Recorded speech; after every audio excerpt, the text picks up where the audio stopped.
પોતે જેટલા મધુર હોય છે ને, કેટલીક વાર ગીતોની પાછળની કહાની એટલી જ સરસ હોય છે. કેટલીક કહાની જે મને આવડે છે કાં તો ખબર છે એ આપણી સમક્ષ રજૂ કરતો રહીશ.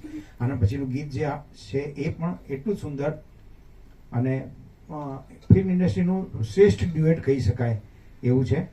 ડ્યુએટ ગાવા માટે આપણી પાસે સરસ કલાકાર ગિરીશભાઈ પંડ્યાની મહેરબાનીથી ઉપલબ્ધ થયા છે.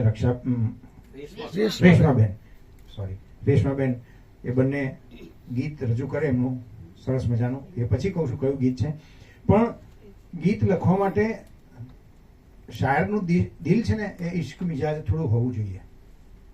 એક શાયર હતા શ્યામલાલ બાબુરાવ, નામ કઈ સાંભળ્યું છે?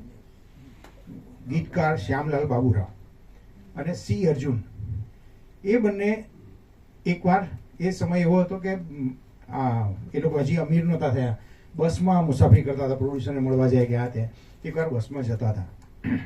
આ શાયરોને કેવી રીતે ગીત સૂઝે છે, અથવા તો શાયર કેવા ઇશ્ક મિજાજ હોય છે જેને કારણે ગીત સૂઝે છે. આ અબ ક્યા મિસાલ દઉં જે છે એ પણ પ્રેમિકાના ભરપૂર વર્ણન છે.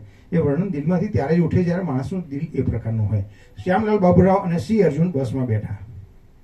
શ્યામલાલ બારી બાજુ બેઠા, સી અર્જુન સંગીતકાર વચ્ચે બેઠા. એક સરસ રૂપાળી છોકરી આવીને ઊભી રહી એમની સીટ આગળ. એટલે શ્યામલાલ, બંને યંગ હતા, કોઈ બી યંગ એજે આવું થતું હોય છે. એટલે શ્યામલાલે પેલા સી અર્જુનને કોણી મારી કીધું, તું ઊભો થઈ જાય ને એને બેસવા દે ને મારી પાસે. અરે તું આવો ને આવો રહે, નથી બેસવા દે, જાણે જાણે ઊભો થાને એમ કરીને શ્યામલાલે સી અર્જુનને કીધું. એટલે સી અર્જુન ઊભા થયા. પેલી છોકરી બેઠી, ખૂબ રૂપાળી, સુંદર, આંખોમાં પેલી જૂની હિરોઈનો પેલી અણી કાઢે ને એ અણી કાઢેલી હતી ને એકદમ રૂપાળી હતી. એ છોકરીની પાસે બેસી.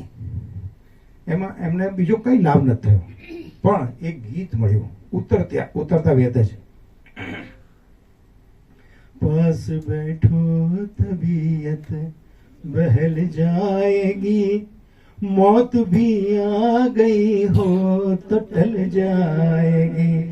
ઉતરતા વેત જ એમણે કીધું કે જો તે પાસે બેસવા ગીત મને આ સરસ શબ્દો સૂઝ્યા. પછી આખું ગીત બનાવી નાખ્યું એ માણસે. અને એ શ્યામલાલ બાબુરાવ એટલે બીજું કોઈ નહીં પણ ઇન્દિવર હતા. ઇન્દિવરનું મૂળ નામ શ્યામલાલ બાબુરાવ હતું. અને હવે એ જ કલ્યાણજી આણંદની સુંદર રચના ભાઈ ગિરીશભાઈ અને રેશમાબેનને રજૂ કરવાનું વિનંતી કરું છું. બેખુદી મેં સનમ.